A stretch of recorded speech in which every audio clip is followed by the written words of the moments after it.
A verdade é que o mundo rico fala muito e faz pouco. Eu acho que o Macron está errado, está equivocado. Eu sou Luiz Inácio Lula da Silva, sou ex-presidente da República do Brasil, estou detido aqui na Polícia Federal há 571 dias. Tudo bem? Somos cidadãos. O fato dos mais pobres ter acesso à universidade. Eu gostaria de saber como é a sua rotina aqui dentro, o que o senhor tem feito durante todo esse tempo? É uma solitária em que eu convivo com pouquíssima gente. Eu tento sobreviver fazendo leituras, eu tento sobreviver vendo pendrive, vendo discussão política, vendo análise de conjuntura diversas, vendo alguns filmes, assisto muitas coisas que acontecem no Congresso Nacional, que acontecem no PT, que acontecem na CUT, assisto congresso, sabe? Eu vou vivendo, vou tentando preencher o meu dia sem permitir que o ódio, sem permitir que a raiva tome conta da minha vida, porque eu quero sair daqui bem e forte. Eu posso te dizer que eu estou lendo mais aqui do que eu já li em qualquer momento da minha vida, porque a leitura preenche uma parte do meu tempo vazio. E depois é gostoso você ler. Eu lamento não ter lido tanto quanto eu leio hoje há 50 anos atrás. E o que o senhor aprendeu com todos esses livros? Qual foi a coisa mais importante que o senhor aprendeu? Olha, a coisa mais importante que eu aprendi é cuidar do seu equilíbrio, sabe, enquanto ser humano, de não permitir que nada que não seja útil possa tomar conta do teu sono, possa tomar conta do teu amanhecer, sabe? Então eu procuro estar sempre, sabe, em dia com a minha alma, com o meu coração, com a minha cabeça. E isso me faz bem, me faz bem. Eu sou um homem crente, eu creio em Deus, sabe? Acho que se Deus é aquilo que eu imagino, que simboliza o amor, sabe? Eu acho que eu estou aqui cumprindo essa pena injusta dessa canalhada que me prendeu. Deve ser uma provação de Deus. E por isso eu vou cumprir o meu ritual aqui, sabendo que quem fez isso está errado e quem fez isso um dia terá que ser punido. É isso que me mantém forte, com disposição de lutar, com disposição de brigar, sabe? E torcendo para que o Brasil melhore. E voltando um pouquinho à sua rotina aqui, eu gostaria de saber do que o senhor mais sente falta desde que o senhor entrou aqui na sede da Superintendência da Polícia Federal? Eu sinto falta de gente. Eu não sinto falta de beber, não sinto falta de comer nada, sabe? Eu sinto falta de gente. A minha vida inteira, eu gosto muito da relação humana, sabe? Eu gosto de tocar nas pessoas. Eu gosto de tocar nas pessoas, sabe? Então, eu não virei escravo da internet, não virei escravo do celular, porque eu gosto, sabe, do olho no olho. Eu gosto de tocar, porque o ser humano é química pura, nós não somos algoritmos, nós somos uma química pura, você tem, sabe? E a humanidade está virando algoritmos hoje.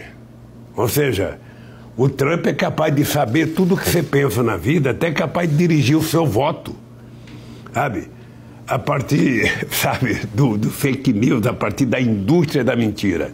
Então eu quero continuar sendo um político conservador nos meus hábitos de preferir a relação humana, sabe? Olhando nas pessoas, vendo os braços, pegando nos braços das pessoas. Eu sou assim.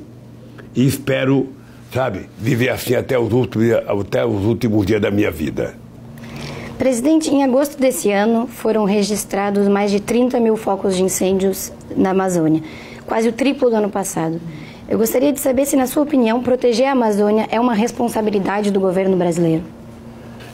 Obviamente que a Amazônia é território nacional, portanto faz parte da responsabilidade do Brasil cuidar da Amazônia. Isso não implica que o Brasil possa prescindir de ajudas internacionais. Eu mesmo, quando era presidente, participei da assinatura da criação de um fundo em que participava a Alemanha e a Noruega. Um fundo internacional para ajudar a cuidar, a explorar a biodiversidade, a cuidar do ecossistema da Amazônia. O presidente francês Emmanuel Macron disse que não descartava a ideia de criar um status internacional para a Amazônia. O que o senhor acha disso? Eu acho que o Macron está errado, está equivocado. O Macron tem uma parte na Amazônia, que é a Guiana Francesa, ele poderia cuidar bem dali, com muito carinho, com muito cuidado. E se quiser ajudar o Brasil, acho que o Brasil tem que aceitar qualquer ajuda, porque a região da Amazônia é uma região muito extensa, tem lá por volta de mais de 22 milhões de seres humanos e que precisam de ter qualidade de vida, então precisa se desenvolver. Se nós conseguirmos fazer com que a Amazônia se desenvolva com todo o cuidado especial para cuidar do meio ambiente, para cuidar da nossa floresta, da nossa fauna, dos nossos rios, dos nossos igarapés, tanto quanto melhor. E se vier dinheiro para ajudar, sem a intromissão de querer e mandar na Amazônia, eu acho que é uma boa política e o Brasil deveria aproveitar, sabe, todos os aliados que querem contribuir. Mas o senhor entende que alguns governantes ocidentais se preocupem do futuro da Amazônia? Veja, eu acho que a Amazônia, acho que o oceano, tudo isso tem que ter hoje uma colaboração e o compromisso de ajuda mútua de todos os presidentes do mundo. A verdade é que o mundo rico fala muito e faz pouco, porque eu sei, eu fui no encontro de Copenhague em 2009, até hoje não se cobrou dos Estados Unidos o acordo de Kyoto. Até hoje os americanos não assinaram. E no encontro de Copenhague, a União Europeia queria se afastar do protocolo de Kyoto e queria culpar a China pela questão da poluição do planeta. Agora mesmo eu estou sabendo que os americanos querem sair fora do Acordo de Paris. Então, na verdade, é preciso levar em conta que muitas das coisas que os países ricos discutem para cuidar do meio ambiente, na verdade, eles pensam para os pobres. Ou seja, o pobre precisa se desenvolver. A África não quer continuar sendo eterna, sabe, a área vazia de indústria, de desenvolvimento, de emprego. Todo mundo quer se desenvolver. O que é preciso é que os países ricos ajudem os países mais pobres, financiando o desenvolvimento desse país e ajudando a cuidar da preservação ambiental. Quando o companheiro François Hollande veio ao Brasil, no Rio de Janeiro, era um encontro para discutir meio ambiente, ele não tinha tomado posse na França, ele veio aqui. Eu falei: presidente, se o senhor permitir que eu dê um conselho, eu vou dar um conselho para o senhor.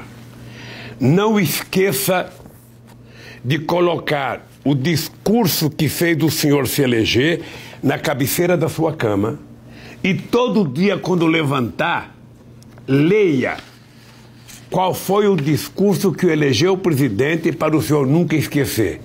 Porque a tentativa é a imprensa e a oposição obrigar você a mudar o discurso. E quando a gente muda, a gente perde a confiança da sociedade. E foi isso que aconteceu na França. Eu gostaria de saber o que o senhor acha do presidente americano Donald Trump. Você sabe que é difícil você fazer julgamento de pessoas que você não conhece. Eu acho que os Estados Unidos é um país muito importante, acho que o Brasil tem que ter uma relação democrática e civilizada com os Estados Unidos. Eu só não acho que o Brasil deva ser subserviente. O Brasil tem que lutar para ser uma grande potência e não ficar sendo um país pequeno, admirando os Estados Unidos sem querer crescer, sem autoestima. Então, eu sinceramente acho que o Trump não faz bem para a democracia. Por quê? Porque ele não age democraticamente em nada. Veja, o presidente do maior país do mundo que governa o país via Twitter, não é possível dar certo. Não é possível dar certo. Sabe? Tentando, depois de de 60 anos se derruba o muro de Berlim, ele quer construir um muro entre México e os Estados Unidos. Não é uma separação ideológica, não é Guerra Fria, é uma guerra contra os pobres. Uma guerra contra os pobres, é isso. Então esse homem não tem coração, esse homem não é democrático, esse homem não tem porquê, sabe, merecer respeito, sinceramente. Quem é democrata não pode achar que esse homem é do bem. Ele não é do bem. O senhor saberia citar alguma coisa positiva que Donald Trump tenha feito? Eu não moro lá, não posso julgar o presidente de um outro país. Não posso. Eu gostaria que ele respeitasse pelo menos as crianças da América Latina, dos países do Caribe, que pela pobreza tentam procurar a sorte nos Estados Unidos, sabe, que essas crianças não fossem presas como ele tenta fazer todo dia. O senhor saberia citar alguma coisa positiva que Jair Bolsonaro tenha feito desde o início do seu mandato? Olha, é muito difícil. É muito difícil. Eu estou dando essa entrevista para você depois de assistir um depoimento destemperado do presidente na Arábia Saudita sobre o problema do caseiro dele, sobre o problema da morte da Marielle. E eu vi ontem aquele vídeo que ele fez, sabe, das hienas cercando um leão. Quer dizer, é uma coisa patética para um presidente da República que deveria estar preocupado com 210 milhões de pessoas, que deveria estar preocupado em gerar milhões de empregos nesse país, porque é o emprego que dá cidadania às pessoas, as pessoas trabalharem e ganhar um bom salário. Deveria estar preocupado com a qualidade de vida desse país, sabe? Entretanto, o presidente fica dando show e espetáculo para os milicianos que ele tão bem representa. Ele precisa saber, sabe, que todas as bobagens que ele fez valia antes de ser ele presidente. Agora, como presidente, ele tem que governar para 210 milhões de habitantes. Essas pessoas querem trabalhar, querem comer, querem estudar, querem viver feliz e querem viver em paz. E ele não está fazendo isso. E para o senhor, qual foi a pior coisa que ele fez até hoje? Eu acho que a pior que ele fez até hoje, ele começou com a questão do Mais Médicos. Ele mandou embora os médicos cubanos que estavam trabalhando no Mais Médicos, dizendo que ia colocar médicos no lugar, e até hoje você tem milhares de cidades que não têm médicos. Né? Essa foi uma das coisas mais graves que ele fez, numa demonstração da irresponsabilidade com a saúde do povo. A segunda coisa que ele está fazendo, ou seja, foi a reforma da Previdência e a reforma trabalhista. Na verdade, ele está introduzindo no país a volta do trabalho escravo, em que o trabalhador vai trabalhar, ele não tem jornada de trabalho, ele não tem documento registrado, ele não tem direito à assistência médica, daqui a pouco ele não tem direito à aposentadoria. Ou seja, é o Brasil voltando ao século XIX. É isso que eu acho que foram as coisas graves. E a coisa mais grave que está fazendo agora é a briga destemperada com os países da América do Sul e a tentativa de privatizar as empresas públicas brasileiras. Na sua opinião, o presidente Bolsonaro conseguiu entender as dificuldades e as necessidades do povo brasileiro? Ele nunca conseguiu entender a necessidade do povo brasileiro, ele nunca sequer se preocupou em discutir as necessidades do povo brasileiro. É importante saber a vida pregressa do Bolsonaro. O Bolsonaro era um tenente do Exército que brigou com o Exército, se aposentou como capitão muito cedo, né? E a partir daí ele se elegeu vereador a partir dos clubes militares do Rio de Janeiro. Aí ele foi eleito vereador, foi eleito 7 vezes deputado, sabe? Sem nunca se preocupar, ele nunca se preocupou, você não conhece um discurso do Bolsonaro falando de problema do povo. Ou você tem discurso dele provocando alguém, ou você tem discurso dele falando em violência, ou você tem discurso dele defendendo um miliciano. Então esse homem chegou à presidência da República por conta do ódio que foi disseminado nesse país a partir de 2013, na melhor, a partir da vitória da Dilma de 2014. Então esse cidadão foi eleito presidente pela negação da política. E isso não dá certo em nenhum lugar do mundo. Mas o senhor acha que as mudanças que o Bolsonaro está fazendo agora são reversíveis? Veja, eu acho que elas terão que ir se moldando com um novo governo, porque ou você muda para melhor, ou você vai ter o povo brasileiro na mesma situação que está o povo chileno hoje. O que está acontecendo no Chile, o que está acontecendo com os aposentados no Chile, é o que vai acontecer no Brasil. Esse país é muito grande. Esse país nasceu para ser protagonista internacional. O problema é que a elite brasileira que governa esse país sempre foi serviçal. Foi serviçal da coroa portuguesa, foi serviçal da coroa inglesa e é serviçal dos Estados Unidos. E o senhor pensa em se candidatar em 2022? Bem, aí não é uma decisão pessoal, aí é uma decisão circunstancial. Se no momento que tiver disputa, as circunstâncias exigirem que você faça esse ou aquele gesto, eu estou pronto a fazer qualquer gesto. Mas acho que, sabe, o PT é um partido muito grande, a esquerda está crescendo no Brasil, acho que tem muitos nomes para ser candidato a alguma coisa. Eu necessariamente não preciso ser candidato. Presidente, o senhor deve ter visto, com certeza, as recentes manifestações no Chile contra a violência policial e a desigualdade social, assim como o retorno do peronismo na Argentina e as eleições no Uruguai. Então, a gente está assistindo a um novo sopro de esquerda na América Latina, mas a gente às vezes tem a impressão que esse movimento ainda está muito fraco no Brasil. Como o senhor explica isso? Não vamos falar um novo sopro da esquerda. Vamos falar uma coisa mais ampla, que é um novo sopro de democracia está acontecendo na nossa querida América Latina. Eu vou dizer uma coisa que eu dizia quando eu era presidente. A democracia, ela não é um pacto de silêncio. A democracia é uma sociedade em evolução, lutando por mais conquistas e tentando conquistar isso através das suas lutas. O que nós estamos vendo é a sociedade descobrindo que aqueles que venderam o neoliberalismo como saída para a crise, porque toda vez que alguém neoliberal quer resolver um problema da crise, ele aumenta a crise em cima dos trabalhadores. É mais desemprego, é menos salário, é menos renda.